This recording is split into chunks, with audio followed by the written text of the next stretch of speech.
حضرت امام ابو حنیفہ رحمۃ اللہ علیہ ارشاد فرماتے ہیں، مصیبتیں جو تم پر نازل ہوتی ہیں تمہارے گناہوں کا نتیجہ ہوا کرتی ہیں۔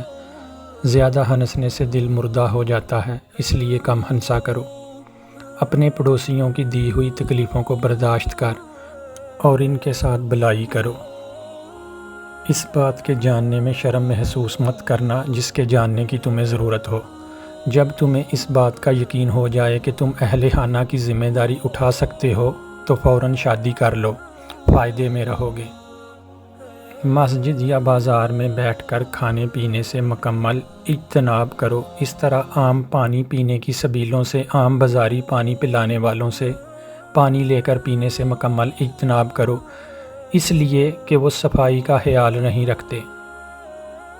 عورتوں سے کثرت سے بات چیت کرنے اور ان کے پاس زیادہ دیر بیٹھنے سے مکمل پرہیز کریں۔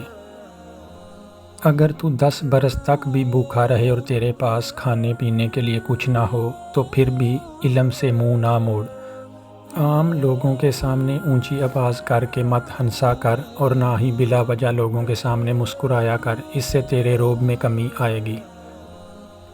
اگر لوگ تمہیں کسی مصیبت میں نہیں ڈالتے ہیں تو تمہیں بھی چاہیے کہ تم بھی انہیں کسی مصیبت میں مت ڈالو۔ وہ بندہ کبھی ناکام نہیں ہو سکتا جو اپنے یہ 4 راز چھپا کر رکھتا ہے: اپنا راز مال، دولت، اختلاف رائے کی صورت میں اپنا موقف، اپنے آنے جانے کے اوقات سفر۔ بخیل شخص عادل نہیں ہو سکتا اور نہ ہی اس کی گواہی قابل قبول ہو سکتی ہے۔ گھٹیا اور ذلیل لوگوں سے دوستی کا ہاتھ مت بڑھاؤ۔ روزانہ پابندی کے ساتھ قرآن مجید فرقان حمید کی تلاوت کیا کرو اور اس کا ثواب حضور نبی اکرم صلی اللہ تعالیٰ علیہ وآلہ وسلم، اپنے والدین، استاد کرام اور تمام مسلمانوں کو پہنچایا کرو۔